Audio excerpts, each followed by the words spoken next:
이렇게 외치던 청년이었습니다.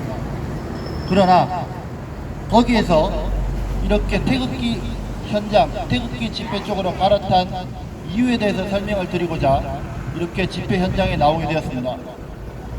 제가 나갔던 촛불 집회 현장에서는 이 대한민국 수호를 위해서 외치는 그러한 단어는 단 하나도 없었습니다. 오로지 적폐청산과 이 나라 박근혜를 구속하고 탄핵시키자는 그러한 연설들밖에 없었습니다. 그러나 우연치 않게 태극기 집회 현장을 보게 되었는데 거기에서는 나이가 드신 어르신분들이 이 나라를 지키기 위해 자유수호, 자유 대한민국을 지키자라는 그러한 내용의 구호를 외치는 것을 보았습니다. 여러분, 지금의 대한민국은 자유민주주의 국가입니다. 이 자유민주주의 국가, 이 자유수호를 위해서 외치는 단어는 태극기 집회 현장밖에 없었습니다. 저도 처음 촛불 집회 현장에 나갔을 때는 진짜로 잘못되고 진짜로 나라가 망하는 길인 줄 알고 정의를 믿고 진실을 외치고자 촛불 집회 현장을 나갔었습니다. 허나 제가 잘못된 길을 가고 있고 잘못된 정의를 외치고 있다는 것을 깨닫기 시작하고 제가 이곳 태극기 집회 현장에 나오게 되었습니다. 여러분 지금 윤석열 정부 얼마나 잘했습니까? 그런데 이재명 정부가 들어서자마자 이재명 정부는 어떻게 해서든 윤석열 정부를 비판하고 윤석열 정부를 사람들에게 안 좋은 시선으로 바라보게끔 하려고 노력을 하고 있습니다. 최근에 있었던 8월 7일 윤석열 대통령의 강제 구인 시도 관련돼 가지고 민주당에서 왜 그거를 강제로 구인시키지 못했느냐, CCTV를 공개하라고 민주당이 서울구치소를 찾아갔었습니다. 그러나 그와 관련되어 오늘 인터넷 기사가 떴습니다. 윤석열 대통령을 강제로 구인 시도하지 못한 것에서 책임을 가지고 서울구치소장을 교체했습니다. 법무부에서. 그리고 또 다른 이유는 CCTV를 공개하지 않았다는 이유만으로 교체를 했는데요. 여러분, 굳이 꼭 그렇게 강제 구인을 시도했어야 했습니까? 그렇지가 않습니다. 대한민국 국민이면 자신이 거부권을 행사할 수 있는 권리가 주어집니다. 그런데 윤석열 대통령에게는 거부권 행사조차가 부여되지 않고 오로지 자기네들의 원하는 대로만 이루어지기 위해서 그런 것들을 무시하고 인권을 무시하고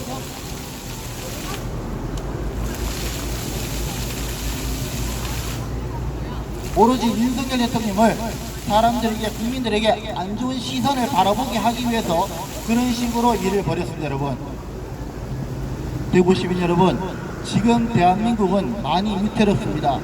이재명 정부가 하는 짓마다 나라를 망하게 하고 있습니다.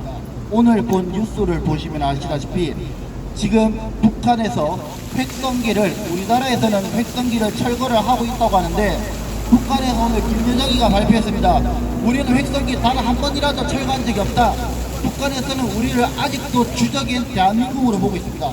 그런데 이 이재명 정부는 북한이랑 어떻게 해서든 대화를 통해서 남북 간의 자유통일을 만들겠다고 했습니다. 우리나라에서는 획성기를 철거하고 있는데 북한에서는 철거 자체를 하고 있지 않습니다. 여러분, 이런 걸 보시면은 우리가 어떻게 대한민국이 북한에게 이재명 정부가 나라를 갖다 바치려고 하는지를 딱 표시가 나지 않습니다. 여러분, 우리의 추적은 북한입니다. 그러나 이 이재명 정부는 우리의 추적을 북한이라고 생각하지 않습니다. 통일부 장관이 그랬습니다. 후보자 청문회 때 우리나라 주적이 북한이냐고 국회의원이 물었을 때 우리나라의 주적은 북한이 아니라고 했습니다. 국방백서 1조 1항에 보면 우리나라의 주적은 북한으로 했습니다. 왜? 1955년 6월 25일 북한이 기습 남침을 해서 대한민국을 전쟁의 위기를 펴뜨렸고 대한민국이 거의 공산화 국가로 가기 직전의 상황까지 벌어졌기 때문에 우리나라의 주적은 북한입니다. 만약 북한이 전쟁도 일으키지 않았고 북한이 우리나라를 공격을 하지 않았다면 우리는 북한과 같은 한민족인 국가가 되었습니다. 이것을 토대로 봤을 때 지금 얼마나 어렵고 위기의 시련에 살고 있는지를 똑똑히 보셔야 됩니다. 대구 시민 여러분, 지금도 늦지 않았습니다. 지금도 대구 시민 여러분께서 올바른 생각을 가지고 올바른 길로 가시고 생각을 조금만 해보시면 지금의 대한민국이 자유민주주의 국가가 아닌 공산주의 국가로 가는 것이라는 것을 깨닫게 느끼게 할 수 있습니다. 이것은 그냥 일반 청년이 하는 말이 아닙니다. 저도 예전에는 촛불 집회를 나갔었고, 저도 예전에는 촛불 집회가 제대로 가고 있는 대한민국 살리는 길이라 생각했습니다. 그러나 그 촛불 집회가 잘못된 길을 가고 있고 대한민국을 망하게 가고 있는 길이라 생각을 하고 정확한 정보를 찾아보았기 때문에, 그 촛불 집회가 정확히 대한민국을 망가가는 길이라고 생각했기 때문에 지금 이렇게 태극기 집회를 나와서 집회 현장을 참여하고 있는 겁니다.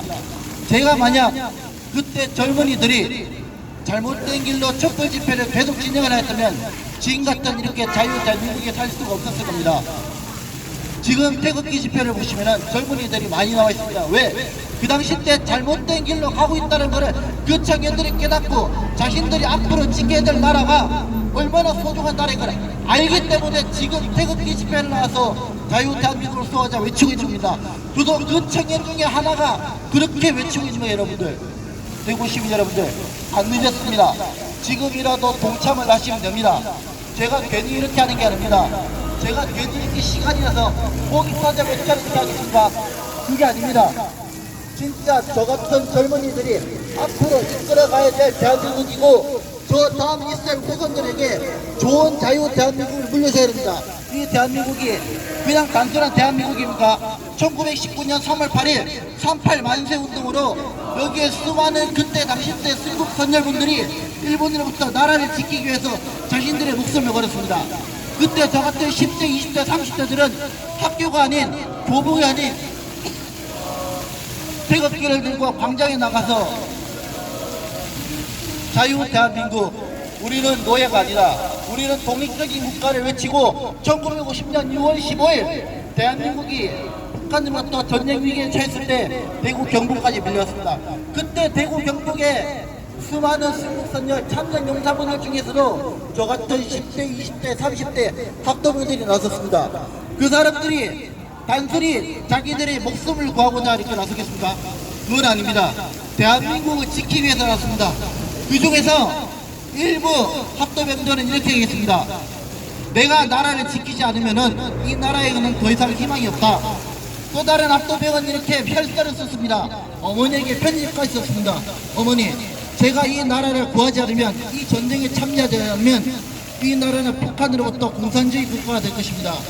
이 나라를 지키기 위해서 제 목숨 하나라도 갖다 바쳐야 되겠습니다.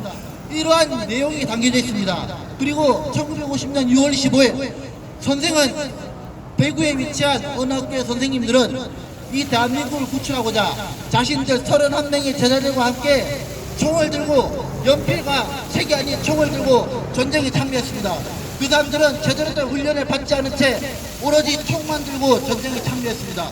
그 사람들이 그렇게 순국선열 호국을 위해서 목숨을 바쳤기 때문에 지금의 대한민국이 있는 겁니다, 여러분.